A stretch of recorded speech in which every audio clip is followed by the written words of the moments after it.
Stumble and fall, but my strength comes not from men at all. Bound to stumble and fall, but my strength comes not from men at all. Do you believe in miracles? Am I hearing you? Am I seeing you? Oh, A-lights in these fights, keep me right and bless me to the highest heights with your miracle.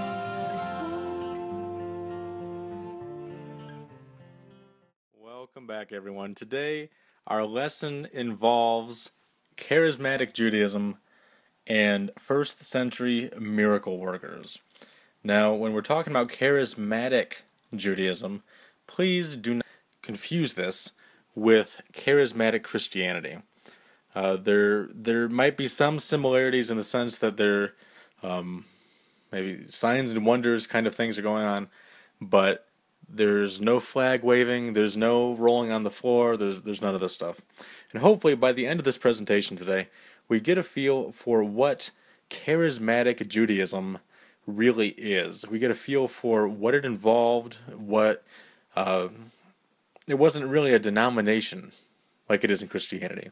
So it didn't really teach anything so much, but it was more of a way that Judaism was done and a way that it was expressed. It was also almost a mindset. And we'll get into what that means here in a minute. So let's just jump right into it. Here's our overview for today. We're going to be looking at and defining what is charismatic Judaism. And there's actually some examples from the Tanakh itself, the Old Testament itself. We will also be looking at examples from the time of Yeshua, and we'll be looking at some New Testament correlations as well. And I'd like to actually start off today's presentation with something by a quote from the Lubavitcher Rebbe. He was the leader of the Chabad Lubavitch movement. He died just a little while back ago. And when I say that, I mean not just a few years ago, but I think he died about 10, 20 years ago. But he's still a very powerful, relevant force today among his students and his fans and those affected by him, because there are many who didn't follow him per se, but they still loved him, they looked up to him, they saw him as a leader. Similar to, actually, how there are some people who didn't follow Yeshua, but they were still fans of Yeshua. They still would come to Yeshua, they'd ask him a question, and they'd go home. Or they'd ask for a miracle, their child would be healed or something, and then they'd go home. A similar thing there. And actually, when we talk about the roles that Yeshua had, a Rebbe, R-E-B-B-I, it's like a rabbi, basically. A Rebbe is like a rabbi on steroids. They do so much more than just a rabbi. And they're a role model, they're a leader, and they are a servant. But that's not what today's lesson is about, so we're actually getting a little bit ahead of ourselves. Anyways, the Lubavitcher Rebbe, who died, I believe in the 21st century, he said something regarding miracles, which is what charismatic Judaism involves. He says, the ability to work miracles is not confined to a select group of individuals, right? There's no miracle doers club that you have to join and then you can do miracles. It's not confined to a select group of individuals, but is within reach of each and every one of us. We each possess a soul that is that is a spark of godliness. So we each have the power to transcend the limitations imposed on us by our physical natures, no matter how formidable they may seem. Remember what Yeshua says, even with the faith of a mustard seed can overturn mountains. Now, that might be literal, it might not be, but apart from that, we see that there is even a correlation with that anyone can be used to do miracles. So whether you are, the smartest person or not the smartest person, the best looking or not the best looking, the tallest or the shortest, the fattest or the skinniest, or what have you, no matter what kind of person you are, God can use you so long as you are seeking God and you want to be holy, you want to be righteous, you want to be just, you want to enforce justice, or you, not enforce justice, but you want justice in the world, because sometimes enforcing justice requires executing punishment, and that's not our role. And so, let's just get into this. Let's get into what is charismatic Judaism. What's it all about? First of all, the word charismatic. Let's just look at that and study that for a minute. The word charismatic itself comes from the Greek root word charisma. Charisma, which, if it sounds like the Christian magazine, Charisma Magazine, that's what it's from. Charisma means grace endowments, and it refers to miraculous actions. Charismata are, I think, the plural version of that. You do acts of charismata, I think would be the proper use of that word. Charismatic Judaism is thus an aspect of Judaism that involves miracles such as healings, supernatural events, the manipulation of nature, so to speak, exorcisms, etc. So in other words, charismatic Judaism is about spiritual power. It's about affecting the natural world. It has nothing to do with, a way that you worship or, speaking in tongues or any of this stuff. It has to do with the power to change the world. So some examples from the Tanakh. We see that Moses calls plagues down into Egypt. He says, Pharaoh, if you don't let my people go, God is going to curse you. Pharaoh says, go home, Moses. Nobody wants to hear you. And then every time the Pharaoh sends Moses away, there are plagues. We also see Aaron's staff, and his staff transforms into a snake. Moses parted the Red Sea. Really, God parts the Red Sea through Moses. Moses calls down manna and quail, right? This is a supernatural act. It's a miracle that's going on. It is a charisma. It is a charismatic action. David exorcised a demon from King Saul with his music. Elijah calls down fire. He parted the Jordan River and he brought rain. Right? These are miracles. Elisha, Elijah's disciple, with a very similar name, Elisha, he raised the dead. He multiplied vats of oil, or jars of oil. He cured a Gentile of leprosy. There's also an unnamed person, simply referred to as the man of God. He makes an iron axe head float on top of the water. These are all in the Bible, people. Isaiah brought the shadow of the sun 10 degrees backward, so the sun or the earth are moving. Probably the earth was moving. But from our perspective, the sun was moving. Right? These are not natural events that happen every day. If it did, that'd be pretty freaky. Jonah proclaims imminent destruction upon Nineveh. So we see that there are many examples in the Tanakh, the Old Testament, that miracles and charismatic actions are being done. So these aren't things that were just invented, after the Old Testament was written, or these aren't legends. These are things in the Bible that we can read about for ourselves. And similar things continue after the Old Testament was written. These things didn't end in Malachi chapter 4. Or in Chronicles 29, as it would be in the original ordering the Bible, whatever the last chapter of 2 Chronicles is. So we see that some of these things, this kind of thing had been happening from the very beginning. And they just continue down the line. But we don't know about these things, in part because we don't study them, and for some reason we think that they couldn't have happened before, Pentecost in 33 AD or something. I don't know. Whenever the date is, people decide to say that the apostolic Pentecost happened. And really, Pentecost didn't exist. It was called Shavuot, which means weeks, the festival of weeks. But anyways, so in legend, we see that King Solomon, was an exorcist. He fought demons in the supernatural world. According to this apocryphal work, it's not actually accepted in the Bible, but it was used by some people back in the day. I personally don't use it. I don't like it, but it is a record. It is an historical record that that Solomon did have some kind of supernatural or charismatic ability.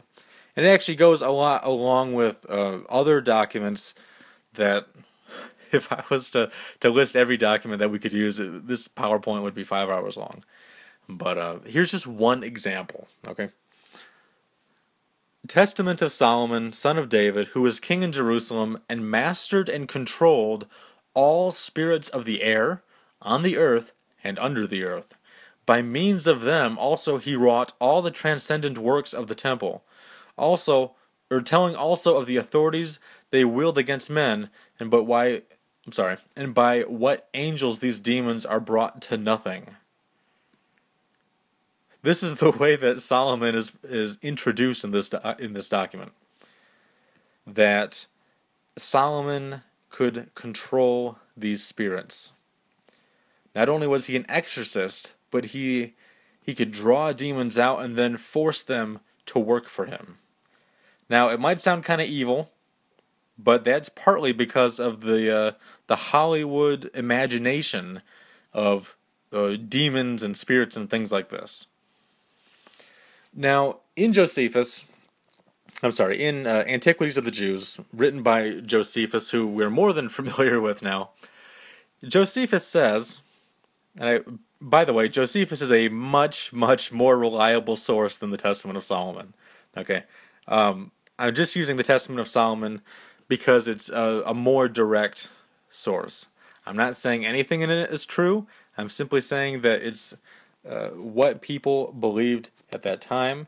And Josephus happens to, he seems to back up the fact that Solomon was also an exorcist. And so we read in Josephus' Antiquities of the Jews, he says, Eleazar put a ring that had a foot of one of those sorts mentioned by Solomon to the nostrils of the demoniac, someone who's possessed by a demon, after which he drew out the demon through his nostrils, and when the man fell down immediately, he abjured him to return to him no more, making still mention of Solomon, and reciting the incantations which he composed. Now, mind you, incantations does not refer to magic. That's just the translation of the author. It's not some kind of evil spirits or anything like that. So, when we're talking about incantations, it's not, hocus pocus, that kind of stuff.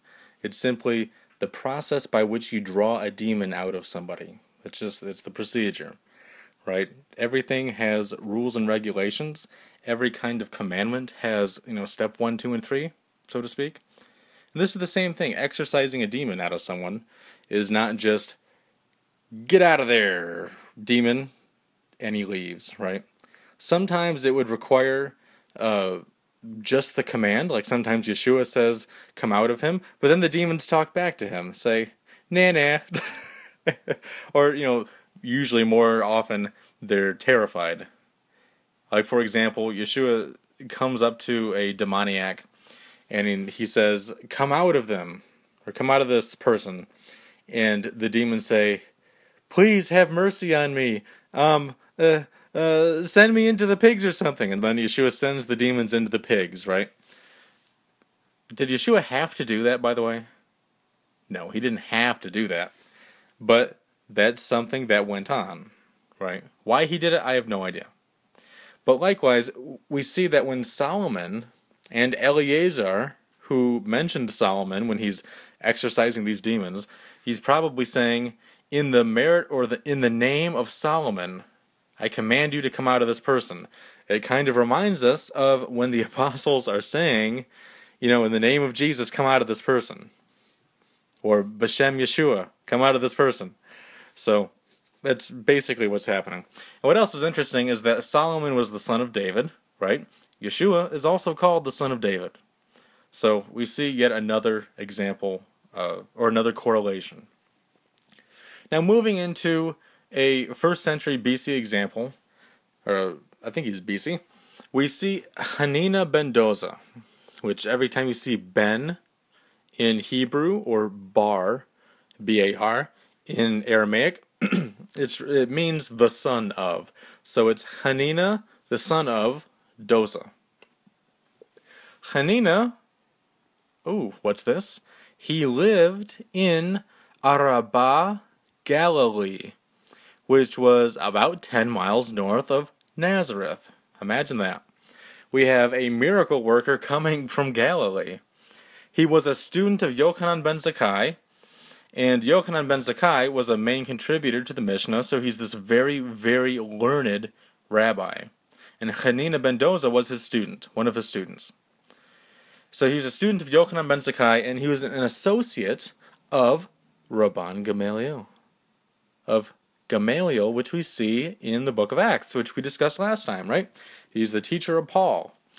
So we see Gamaliel's the teacher of Paul, Yochanan ben Zakkai is the teacher of Hanina ben Dosa. They're performing miracles, and they probably ran into each other.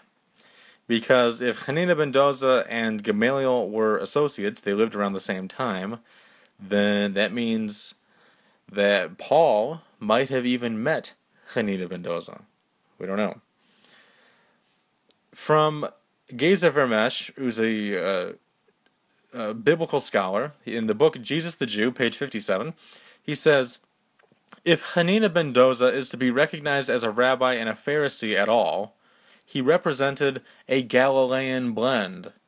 So Hanina ben Dosa was not only a rabbi, but he was a Pharisee, but he was a special kind of Pharisee. He was the Galilean kind of Pharisee.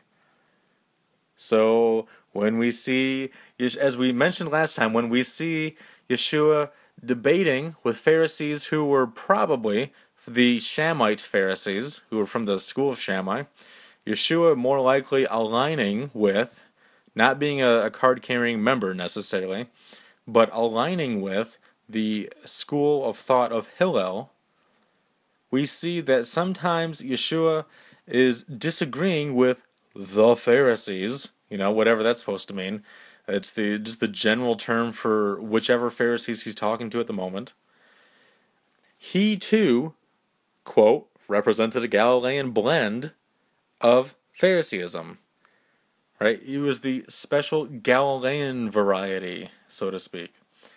It's kind of like there's French vanilla, and then there's a different.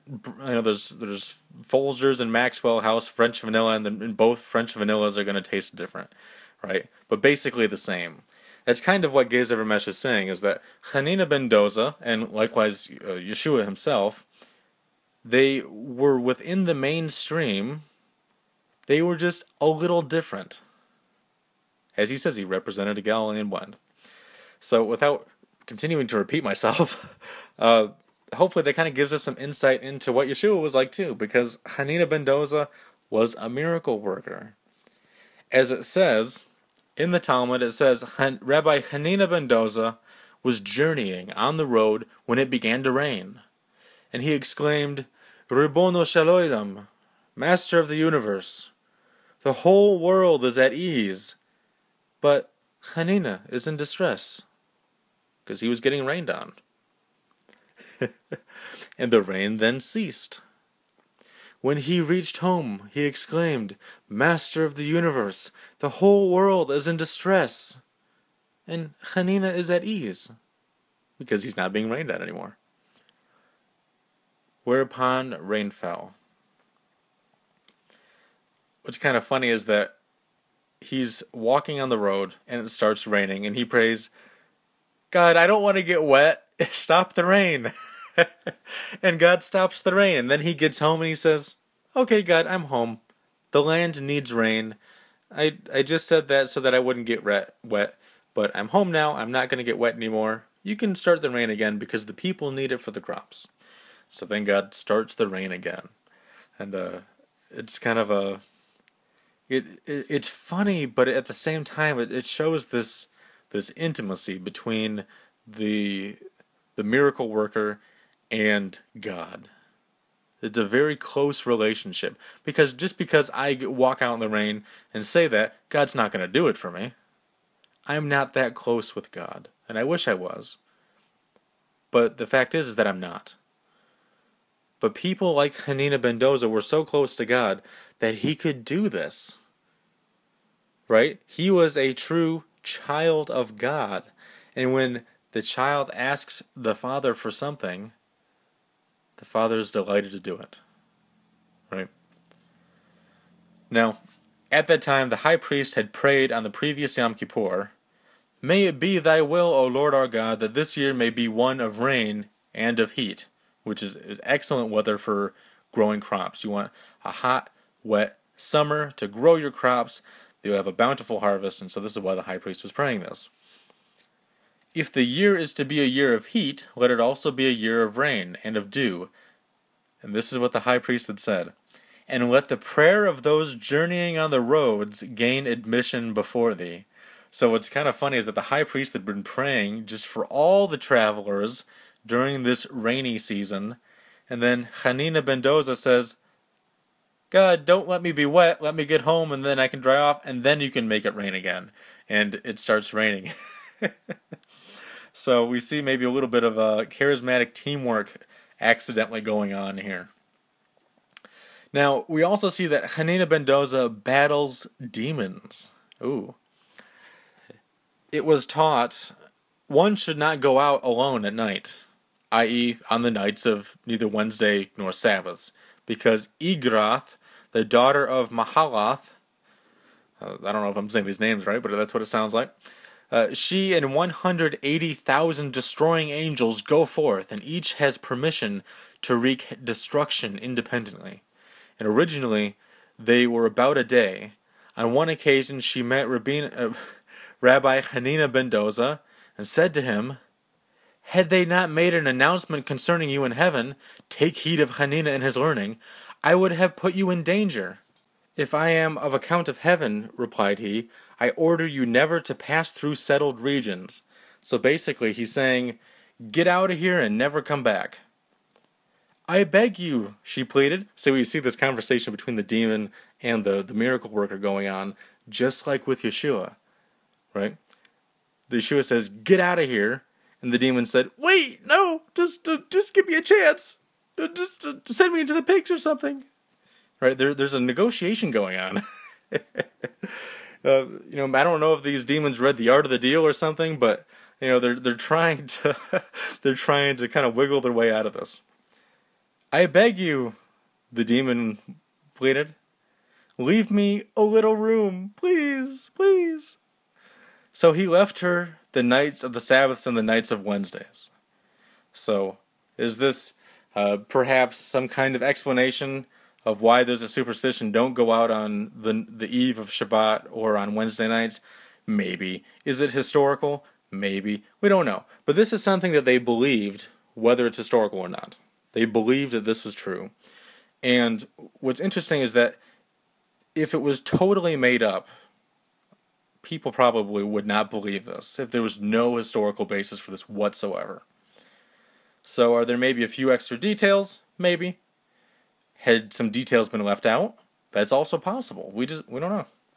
But this is what was believed, and we see similar stories happening in the Gospels, and I think that actually gives these stories much more credibility, because if it happened with one teacher, and we see a very similar story happening with another teacher that was actually contemporary with Yeshua, it's not very hard to believe at all, right? And so, and actually, I think that not only do the Gospels give the stories about these other miracles workers credibility, But I think that these stories of other miracle workers also help reinforce and prove that Yeshua fit very well within the context of his time. He wasn't just some weirdo walking around doing completely new things. He was doing things that people were already familiar with. Not that they weren't surprised. I mean, you see a miracle, you're always surprised. But this was not like something mind-blowing. You're confused, you're worried, like, whoa, what's going on? A miracle, oh! Right? The miracles happened with Jews. They didn't happen with Greeks or Chinese or Africans or the German tribes or the Romans. They happened with Jews. And so they were more common, and so Jews are more likely to expect these things than any other group of people. So I'm not saying that Jews are like, meh, another miracle, it happens all the time. They would have still been surprised, they would have been impressed, they would have maybe increased their faith. But if other people outside saw this, they would have been even more amazed. So, not only did Hanina ben Dosa call down rain and stop rain, not only did he send demons out and cast them out and exorcise them, he also snake handles. I kid you not. Our rabbis taught in a certain place there was once a snake which used to injure people, right? It hassled people. You walk down that way, jumps up and bites you, just for the heck of it. I don't know. Maybe the snake just liked biting people. They came and told Rabbi Hanina ben Dosa, and he said to them, show me its hole. Show me the hole that it likes to live in. They showed him its hole, and he put his heel over the hole, and the snake came out and bit him. But it died.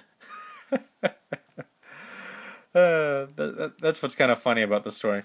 And what else is kind of funny is in Genesis, we find that God curses the snake or the dragon, whatever have you, and he says, you shall bite his ankle, but he shall crush your head. Right?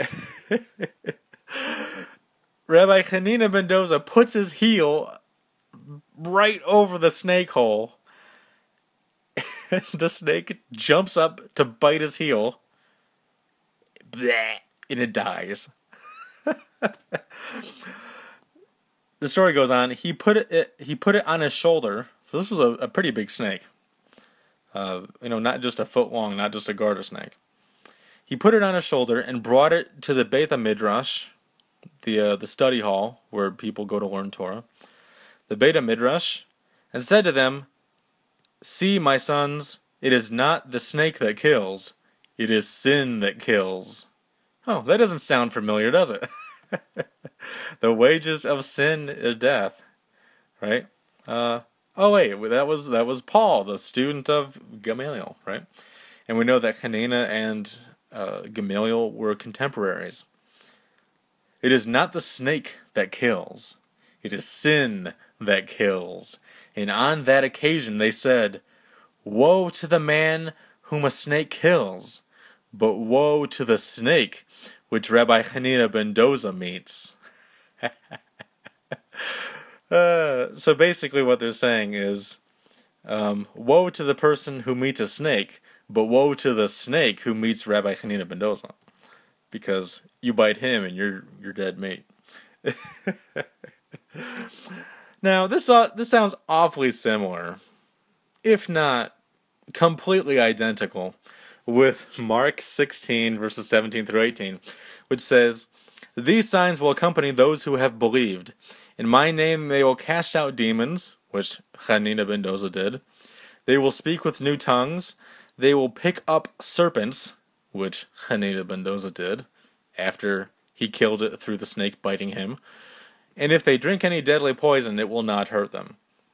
So we see that these charismatic gifts, or protections in this sense, or in this case, we see that not only was Yeshua saying that the apostles would experience these, but we see that other miracle workers were doing very similar and experiencing very similar things.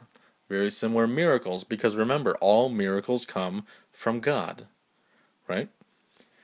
Not just the 12 apostles were privileged to experience miracles, and this is not to marginalize them, but there were other extraordinarily righteous people who were on the same mission. And that's why when you're on the same mission, you end up with similar results sometimes, if God so chooses to use you for that purpose. Now, switching gears, we have another figure named Choni Hamagel. Choni the Circle-Drawer. He liked to draw circles. He was not an artist. He was actually a chassid. Remember? You remember talking about the Hasidim. The Hasidim were these extra pious people who showed loving kindness and mercy. They fit in with the Hillelite Pharisees very well in this regard.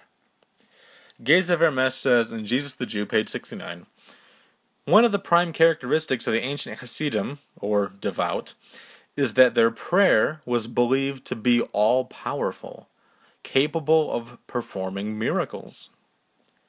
Right? There are times when Yeshua would pray, and there'd be a miracle. So Yeshua fits into this context, we see. The best known of these charismatics is a 1st century BC saint called Choni the Circle-Drawer.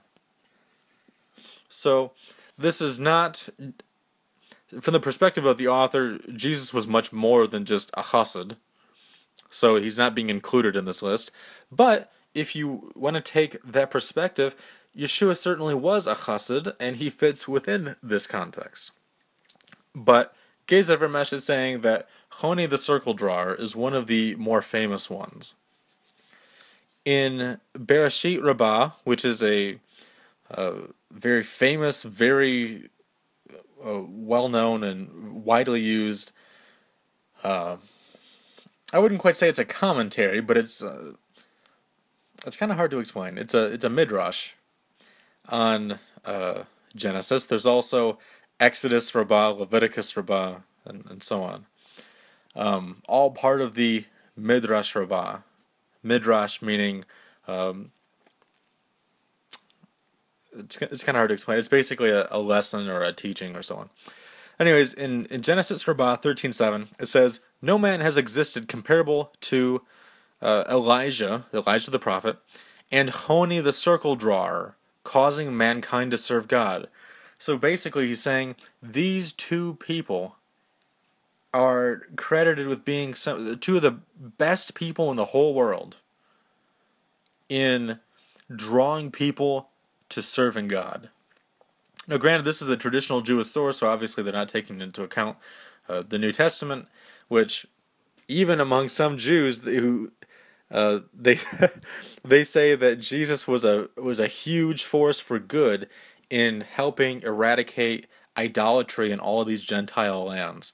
And so if you take into their account, maybe they didn't need to change the passage here. But with that not being said in this passage, we still see that Choni the Circle-Drawer was causing mankind to serve God. Why? We'll be getting into that in just a minute. But we see that Choni was really revered and really looked up to and really held in high regard in some of these very accepted writings like Genesis Rabbah. We also see in the Talmud, it says, in the days of Choni the Circle-Drawer, whenever he came to the Beit HaMidrash, the study hall, he would settle for the scholars any difficulty that they had. So basically, there'd be these rabbis studying in the Beit HaMidrash, and they'd be really just poring over the text, and they have this question, and it's really bugging everyone, and they're scrambling, and they're looking at all these pages, and Choni the Circle-Drawer, Choni comes in, the door's open, everyone looks backwards, and they see it's him, and they all jump up and they say, "We have a question for you, Rabbi." And Choni says, "Yes, what's your question?" And they say, and they ask him whatever the question is, and he would help them, and he would teach them God's truth, and the truth about whatever their question was. And so not only was he considered a legal scholar, but also a miracle worker which we will see. In the Talmud it says, our rabbis have taught what was the message that the Sanhedrin sent to Choni the Circle-Drawer. So we see the Sanhedrin and Choni are in communication. And it was an interpretation of the verse, thou shalt also decree a thing, and it shall be established unto thee, and light shall shine upon thy ways. Thou shalt also decree a thing, meaning you have decreed on earth below, and the Holy One, blessed be he, fulfills your word in heaven above. And light shall shine upon thy ways. What does that mean? You have illumined with your prayer a generation in darkness. Right? Choni's picking apart these verses and explaining what they mean.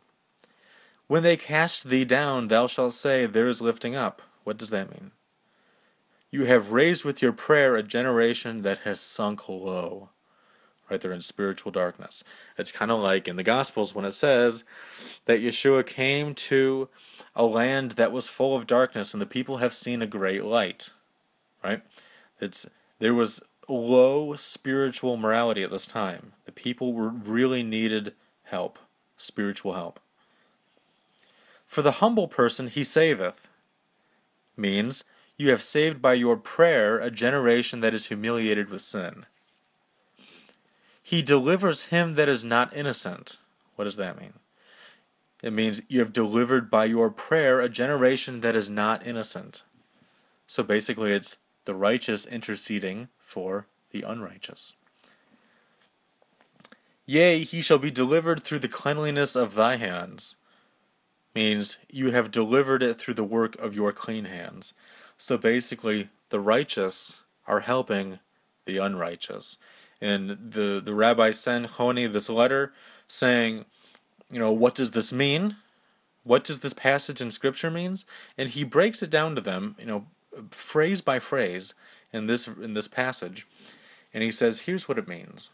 And basically, if you notice, the point of this is that prayer is so important. And this is something that I even personally need to work on and that I've tried to improve. Because in all the studying that I've done, the most righteous people, they always say, you gotta pray. And personally, it's not really something that I like to do. Because it's like, okay, I prayed. Come on, do something, God. I want a sign. I want some action. I want, thunder and lightning and fire pillars. And I want to see something here. But even from my worst time to now, I've seen it proven. Prayer is so powerful, and I know that sounds it's so simple. It's like, well, duh, you're talking to the creator of the universe here, but I think sometimes we forget that, or we don't really understand what that means. We're talking with the one who can manipulate reality. We're talking to the one who loves his children and will do what we ask him to if it's acceptable to him. So basically, imagine when you're a kid, you say, Mom, Dad, can I have a friend over, right? What do they usually say? Sure. There's nothing wrong with that. Or, can I go to the movies with my friends? Right? You're asking something from them. Or sometimes when you're in the store, and you would ask them, can we get a little $5 toy or something? If they can afford it, they say, sure. Sometimes at least. Right? And so, with a Father that is infinite, there's infinite resources, there's infinite gifts, there's infinite energy, there's infinite charity available for the children. That's why Yeshua says, if you ask anything in my name, the Father will give it to you. That's a statement of fact. It's not like, maybe sometime, maybe it'll work, yeah. It's a promise. You say, well, I've asked things in Jesus' name all the time, and I don't get what I want. Because you're not praying correctly. And that's not a criticism of you. I don't pray correctly either, and that's why I don't get what I want either. Because some things, there's certain things, when we get to know God, we learn what is good and what's bad. And sometimes we pray for bad things, even if we think that they're good, or even if from reading the Bible we think that they're good. Because sometimes a superficial reading or a simplistic reading of the Bible will inspire us to pray things that we shouldn't. But a deeper understanding of the Bible teaches us, oh, I was wrong. I shouldn't have prayed that. Or maybe, oh, I should have been more humble or more thankful when I prayed that. Maybe I should have gone somewhere that wasn't so distracting when I prayed that. Because if I'm thinking of, everything under the sun when I'm praying and I'm not concentrating on God, do you think God really likes that? And sure, you can say, oh, well, God knows my heart. Well, sure, and if you were capable of doing it, if you had a heart to really pray correctly, you'd go do it. And I know it sounds harsh, but this is the same attitude that I have with myself as well, is that if it means something to you, go do it. And it's so simple, but it's so hard to do sometimes, isn't it? It's like, well, I got this going on, and I got to do this, and yeah, I don't feel like it. Well, then it's not going to happen, sorry. And so that's some of the context that Yeshua was talking about. You ask something in my name, and the Father will do it. But still, that's beside the whole point of Yeshua was still emphasizing the power of prayer, and we see from Choni and from all these other miracle workers that prayer is huge, and from Hanina ben Dosa, and from these other people that we'll be looking at.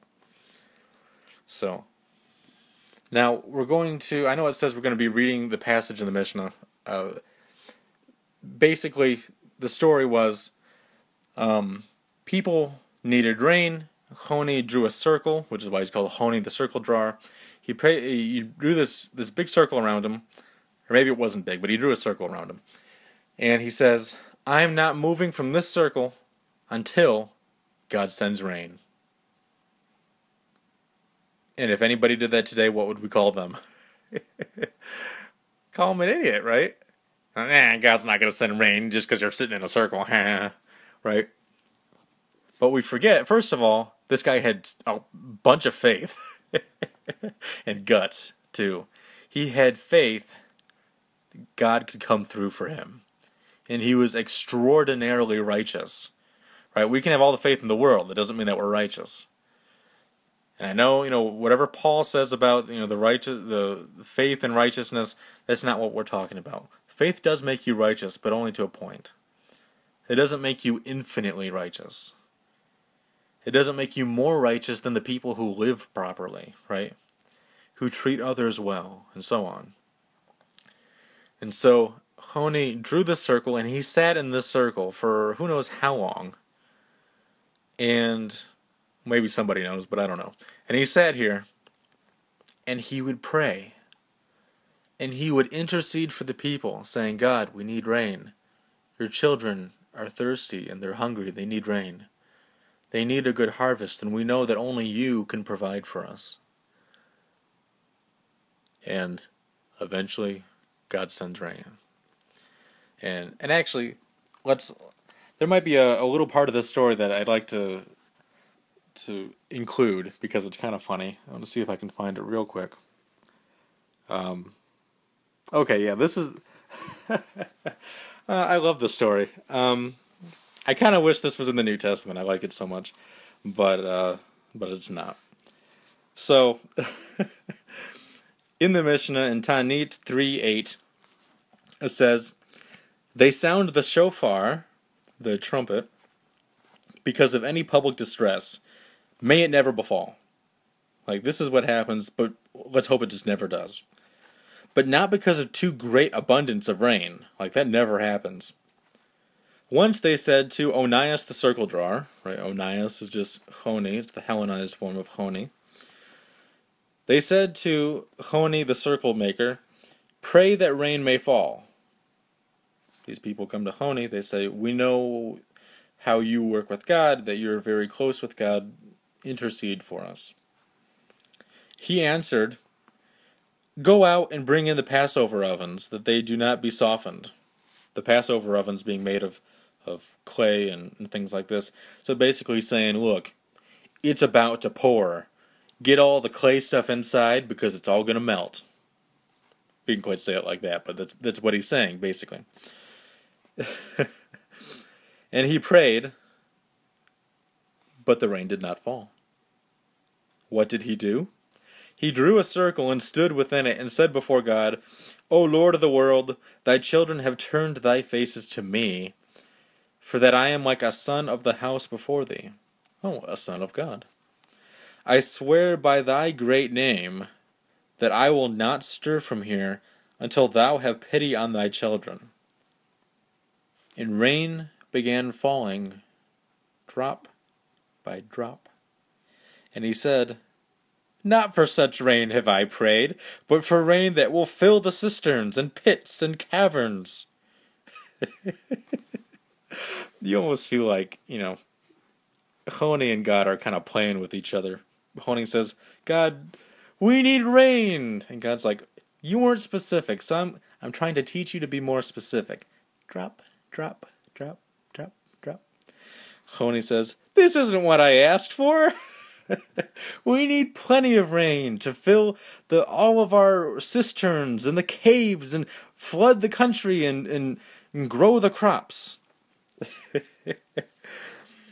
And it began to rain with violence. This was intense rain. And he said, Not for such rain have I prayed, but for rain of goodwill and blessing and graciousness. Then it rained in moderation and continued until the Israelites went up from Jerusalem to the Temple Mount because of the rain. Right? The Temple Mount's on top of a mountain. The rain got so bad, the city of Jerusalem flooded, and they had to seek refuge up by the temple. They went to him and said, Like as thou did pray for the rain to come, so pray that it may go away.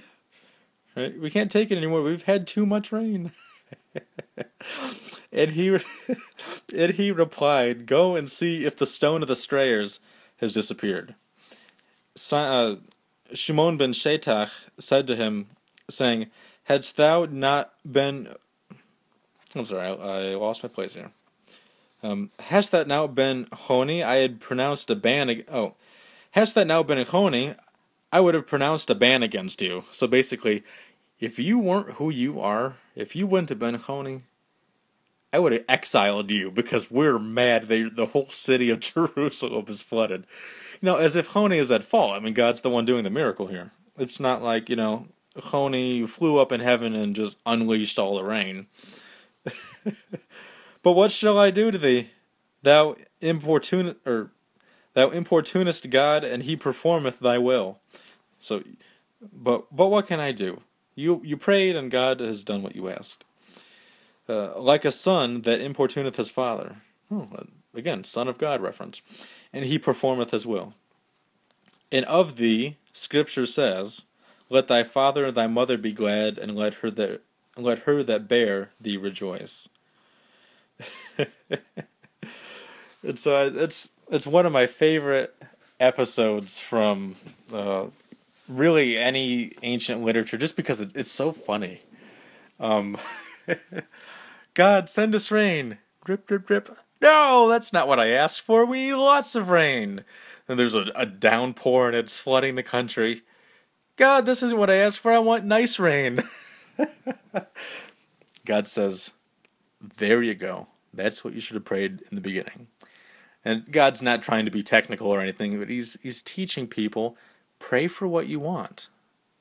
Don't just say, God help me. Will God help you if that's all that you know how to pray? He can. It's not like he can't help you. But you need to be specific when you pray. That's one reason why I don't like silent prayer requests or, very vague prayer requests like, people post on Facebook. I have a prayer request. Could use some prayer or, something like that. And part of me almost kind of wants to say, if you want us to pray for you, what do you need help with? And if you don't want to talk about it, then, be kind of vague about it. Like saying, God knows our need, and we're hurting right now, or something like that. Or, we're struggling right now, and at least give us something. Then we can pray, God, this family is experiencing troubles that I don't know about, but that you do know about, and please help them or heal them or provide for them or whatever they need. And part of that might come from this lesson is because you want something specific, then ask for something specific. So, according to Josephus, moving on, continuing with Choni, Josephus says, now there is one named Onias, or Choni, a righteous man and beloved of God, who, in a certain drought, had prayed to God to put an end to the intense heat, and God had heard his prayer and sent rain. Right? That's what we had just read. Now, seeing that this civil war, the civil war between Aristobulus and, I'm forgetting his name, I'm drawing a blank here, but his brother, the civil war which the Romans intervened in, remember? The Hasmonean brothers, and, Aristobulus and Hyrcanus, I believe. Where the Romans came in, and they intervened, this is the civil war that they're talking about. Now, seeing that this civil war would last a great while, he had hidden himself. Choni the Circle-Drawer had hidden himself away from this war, either not to get killed or not to get caught up with the politics. And I personally think that's what he was running away from. He was running away from the politics. He didn't want to take sides. He only took sides with God. Right? I'm on God's side. Y'all can do whatever you want. So he had hidden himself away, but they took him to the Jewish camp and desired that just as by his prayers he had once put an end to the drought, so he might in like manner call curses down on Aristobulus and his supporters. Choni, we know that you're real tight with God. Go curse Aristobulus and make them the losers and make us the winners. And when, having refused and made excuses, Choni's like, God might not even hear me. I don't want to get involved. This isn't my business. No, I'm not the right guy. Just the real Choni's down the street. Whatever. When, having refused and made excuses, he was nonetheless compelled by the mob to supplicate God. And he said, I love some of these stories. And he said, "O God, King of the whole world," and all the people are waiting in anticipation, "since those that stand now with me are your people, and those that are besieged are also your priests, I beseech you that you will neither hear the prayers of those others against these men, nor to bring about what is asked by these men against those others." Whereupon the wicked Jews that stood about him, as soon as he had made this prayer, gave him hugs. No, they stoned him to death. But God punished them immediately for their barbarity, and took vengeance on them for the murder of Choni. He did not delay their punishment, but sent a mighty and vehement storm of wind that destroyed the crops of the entire country. The entire crop of Israel was wiped out during the Civil War, which, as you know, means famine, because of the murder of this Tzaddik, of this righteous person, Choni the Circle-Drawer. But what I find hilarious about this is that he's praying to God after Hyrcanus' forces force him to pray. Choni's like, what do? I gotta say something. He says, look, Hyrcanus' guys, these are your people. Aristobulus' guys, these are also your people. Don't listen to either one of them. Thank you, amen. And once they heard this, this really made them real happy. And that's why when he wouldn't support them, and basically as a paid prophet, when Choni stood up for righteousness, they stoned him. Now, again, what's interesting is that the tomb of Choni is in Chatzor HaGlilit in Galilee. His tomb is right up there near the prophet Joel, right up there near the tombs of Shemaiah and Avtalion, and right up there near Nazareth. Did Yeshua perhaps ever visit this tomb? It's very possible. Now the Gospels never say, and Jesus went unto the tomb of Choni the Circle-Drawer. But is it possible that this is a story that was not recorded? Sure it is. Is it also possible that he never went? Sure it is. We have no idea. But with them basically being just down the street from each other, how many miles away? I don't know, maybe 10, 15, 20 miles away. That's pretty close.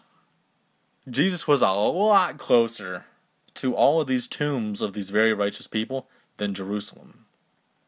So if he's willing to go dozens and dozens of miles all the way down to Jerusalem, which is going to take, I don't know, I think probably 2 weeks to get down there, you could make, a day trip or a 2-day trip to see all these tombs. That's how close they are.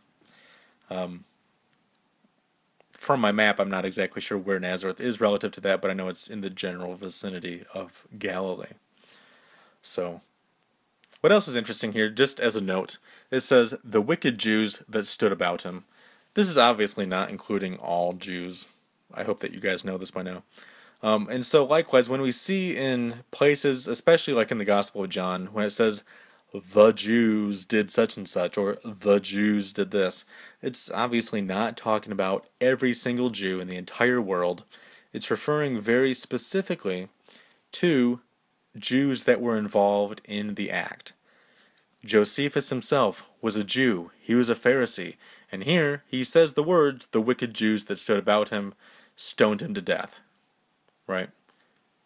Is Josephus incriminating himself? Saying, oh, I'm wicked because some guys back then, or over in that part of the world, did something wicked. No, of course not. It's a very specific reference with very general language, unfortunately. So, when we're reading the Gospels and things like that, we have to keep in mind when it says, the Pharisees, like, who's that supposed to include?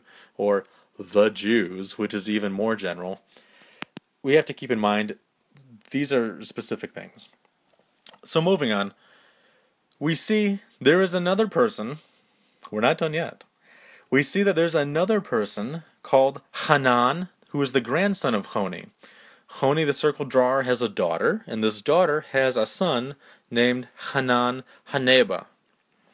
The Talmud says, Hanan Haneba was the son of the daughter of Choni the Circle-Drawer.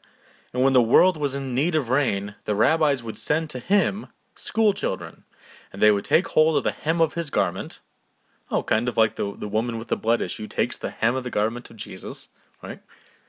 And they would say to him, Father, Father, give us rain, or Abba, Abba, give us rain.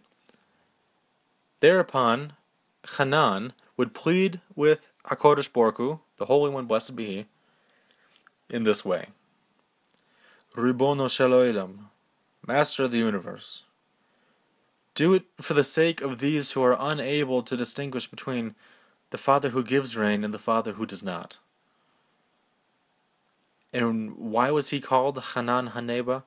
Because he was wont, or this is something that he typically did, he was wont to lock himself up in the privy out of modesty, or the bathroom in modesty.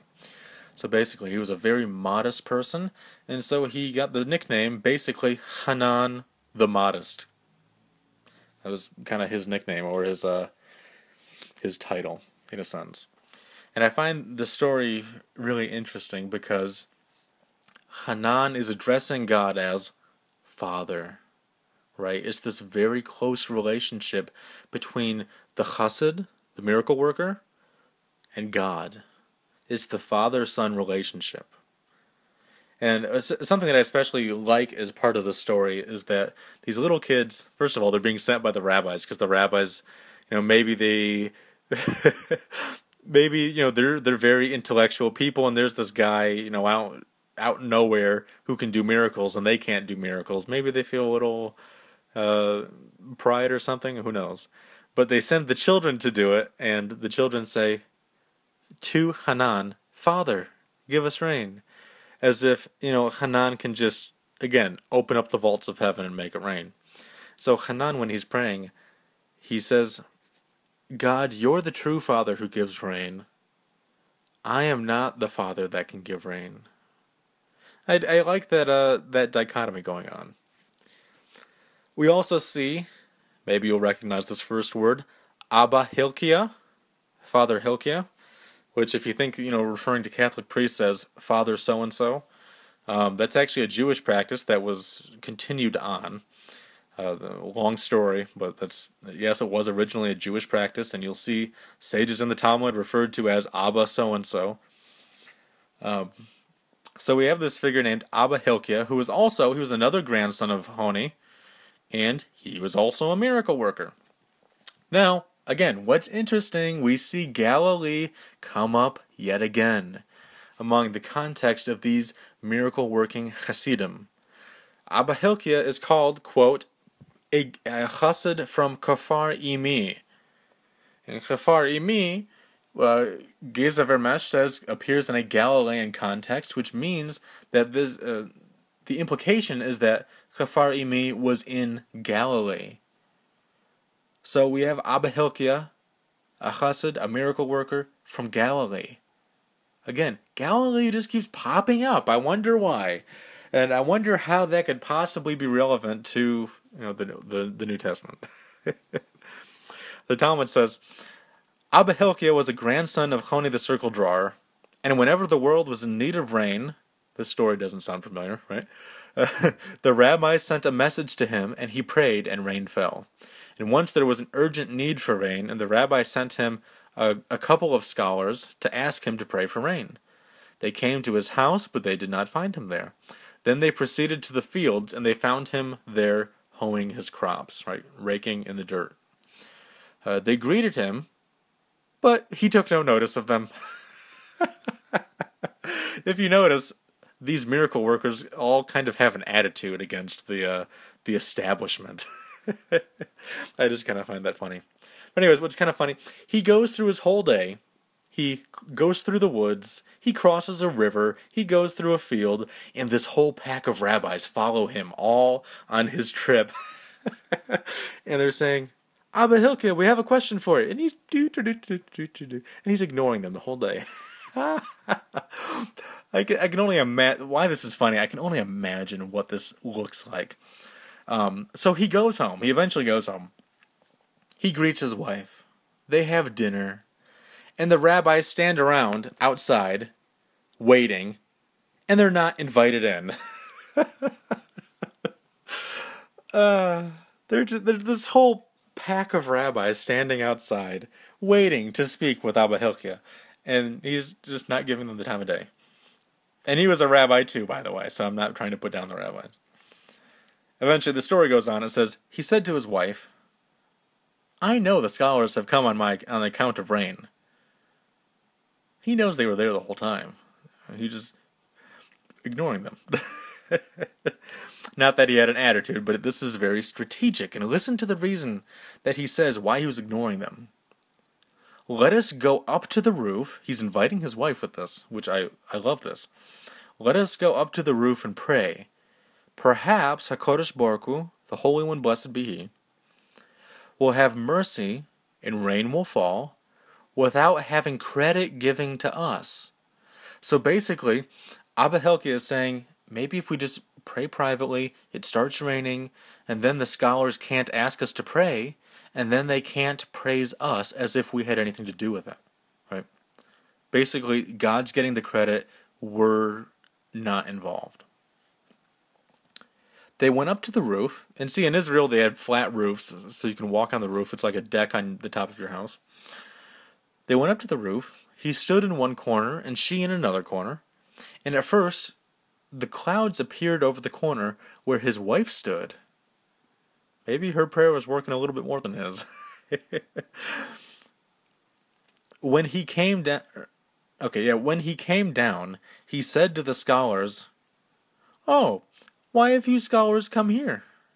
He's playing down. Oh, what fancies your appearance here today? Oh, it's such a surprise.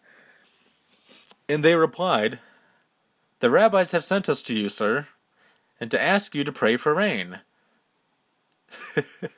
Thereupon he exclaimed, "Blessed be God who has made you no longer dependent on Abba Hilkiah."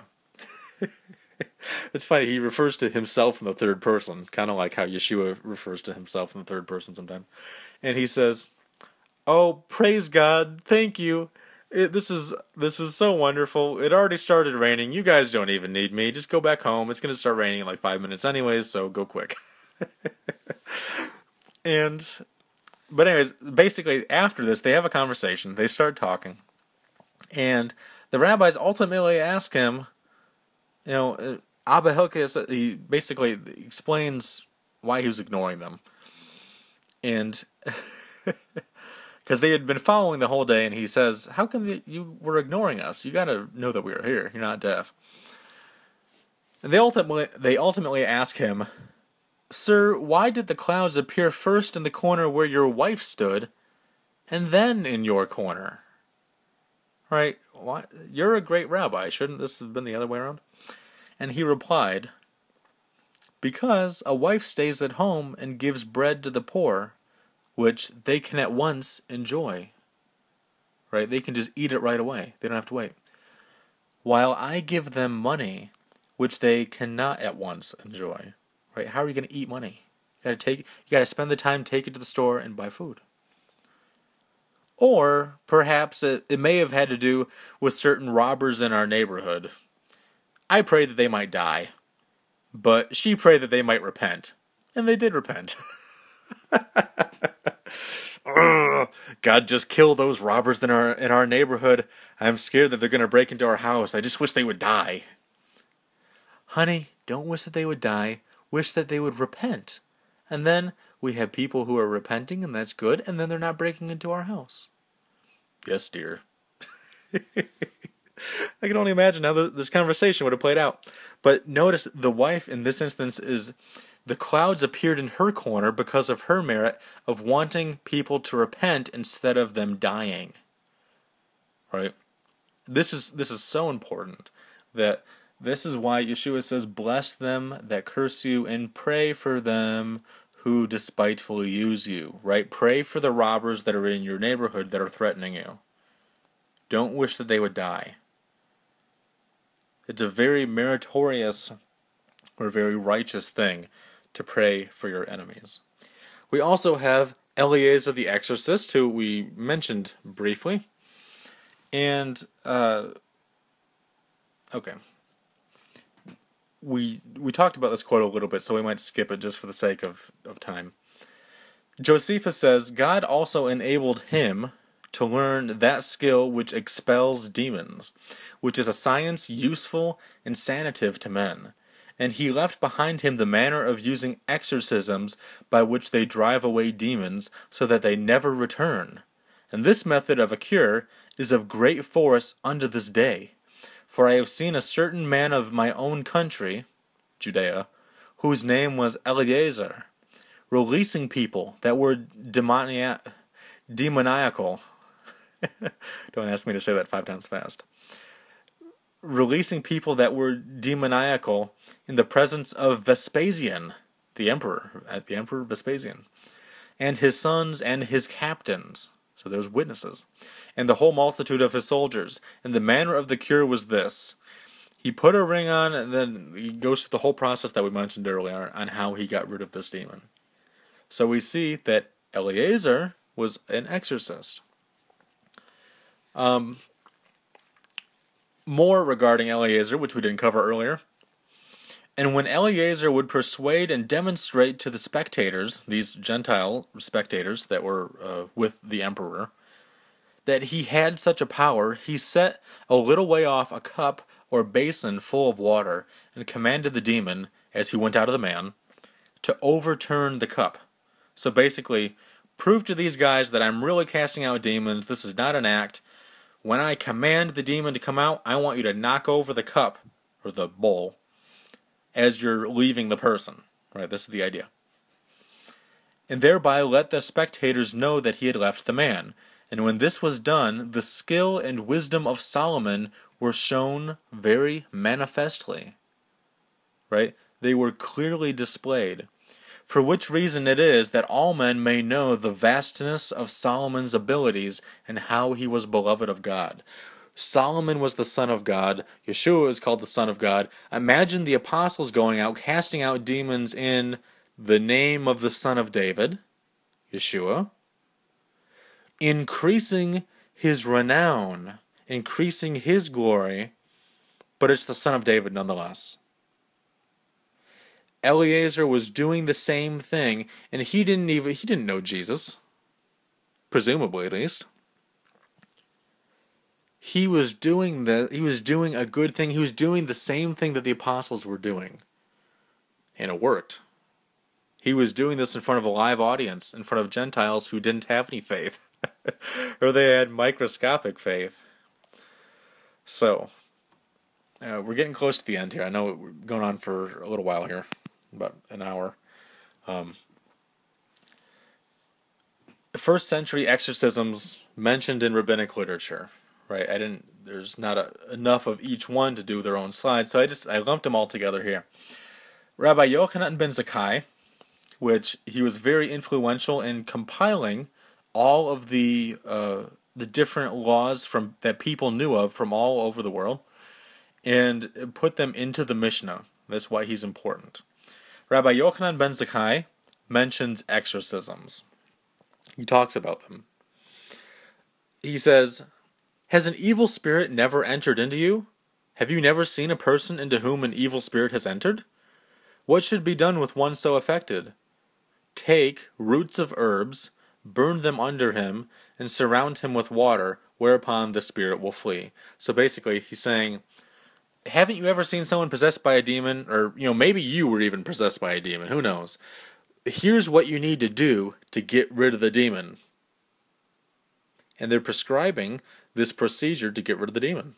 That's an exorcism, right? Rabbi Akiva, in speaking of diseases, what's interesting is that he actually uses the technical terms of exorcism to get rid of disease. They're expelling the disease. They're casting out the disease. And what's interesting is that exorcisms and diseases seem to be linked. Shimon ben Yochai, drove out the demon Ben Tamalion from the daughter of a Roman emperor. So we see that the rabbis are actually interacting with Gentiles in performing miracles. This is very similar to the apostles also performing miracles for Gentiles, because more often than not, it was Jew-on-Jew action, so to speak. It was Jews providing or doing miracles for other Jews, or for the Jewish people at large. But some began branching out. They started healing Gentiles. Why? Because in Judaism there's the concept of the tikkun olam, the restoration of all things, the restoration of the world, the healing of the world. And by healing people in general, this helps to lift up the world. Now, there's an interesting passage regarding exorcisms where the sons of the Pharisees are called exorcists by Yeshua himself. And we alluded to this in the previous lecture. In Matthew 12, in verses 22 through 27, it says, "Then a demon-possessed man, a demoniac, who was blind and mute," the demon is connected with a disease or with bodily infirmities. "He was blind and mute, was brought to Jesus, and he healed them, so that the mute man spoke and saw." Right? Healing and exorcism. Kind of like what Rabbi Akiva said. "All the crowds were amazed and were saying, 'This man cannot be the son of David, can he?'" Right? Son of David. Like Solomon. "But when the Pharisees," which Pharisees? We're not told, so we can't assume that's all of them. Certain Pharisees, whoever they might have been, heard that people were saying, "Oh, is this guy the son of David? Can he be?" When they heard people saying this, they said, "This man casts out demons only by Beelzebub, the ruler of the demons." And knowing their thoughts, Jesus said to them, knowing what they were thinking, he knew what they were getting at. Jesus said to them, "Any kingdom divided against itself is laid waste." Kind of like the Hasmonean Civil War that we talked about, right? Aristobulus versus Hyrcanus. The kingdom was divided against itself, and it was laid waste by the Romans. Maybe this is what Yeshua is referring to. Maybe this is what is coming up in people's minds. Any kingdom divided against itself is laid waste, and any city or house divided against itself will not stand. House of Hillel, house of Shammai, perhaps. If Satan casts out Satan, he's divided against himself. How then will his kingdom stand? If I, by the power of Beelzebub, cast out demons, by whom do your sons cast out the demons? By whom do your sons cast them out? So basically, Yeshua is saying, look guys, look Pharisees, you think that Satan casts out Satan? Explain to me how that works. And if I'm casting out demons by the power of Satan, and your sons are casting out demons, what power are they using? Is it not also by Satan? By your logic, right? Just making it clear, guys. But that's none of my business. But what's interesting, the point that I want to make here, is that Yeshua is saying to the Pharisees, your sons cast out demons. I think this is a point that we miss a lot. Yeshua says that the sons of the Pharisees were casting out demons. They were already doing this. And we know this because we've just looked at, half a dozen examples of these Hasidim that were casting out demons. And this is not necessarily the sons of the Shammai Pharisees only. This is just the sons of the Hasidim, right? The sons of Pharisees in general. Or maybe some of them even were Shammai Pharisees. Who knows? It's possible. Now we've seen so many miracle-working men in this lecture, and even the wife, who was a miracle-working wife through her prayer and through her faith, casting out demons, sending rain, healing people, and so on. We see that Yeshua heals people, he resurrects the dead, he exorcises demons, and he controls nature, just like all of these miracle workers. But even, at least when looking at our recorded history, even more so than these other miracle workers. He's doing them more often. He's doing sometimes what you might consider greater miracles. Because, for example, when he heals people, he heals Peter's mother, a leper, a paralytic, someone with a withered hand, a woman with a blood issue. He heals a deaf mute that we just talked about. He heals a blind person. He heals someone with dropsy. He resurrects people at least on 3 different occasions. Yeshua exorcises demons on half a dozen occasions, at least. He also controls nature by with fishes and with feeding 5,000 people and walking on water. I mean, when have you ever heard of that before? And calming the storm. Right? We see that he is a miracle-working chassid. And it's something that we will be talking about again in our lesson on the roles of Yeshua. So we're finishing up here. Similarities with the apostles. We know that Peter heals a lame man in Acts 3. We know that the apostles performed many wonders in Acts 5. Peter heals a man of palsy, Acts 9. Peter raises the dead, Acts 9. Elymas the sorcerer is smitten with blindness in Acts 13. Paul heals a cripple, Acts 14. Paul casts out a spirit, Acts 16. Paul heals multitudes, Acts 19. Paul raises the dead, Acts 20. Paul shakes off a viper, like Hanina ben Dosa in Acts 28. Paul heals the father of Publius and other people in Acts 28. These are miracle-working Hasidim, just like the Hasidim in the 1st century BC, the 1st century AD, and going all the way back to the time of Moses and possibly even before. They are continuing and amplifying these traditional methods of charismatic Judaism, of this power spiritual Judaism. They're just giving it a oomph. They're putting it on steroids.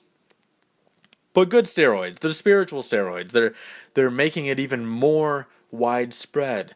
Yeshua basically says, whatever works I have done, when I send you the Spirit, you will do even greater works.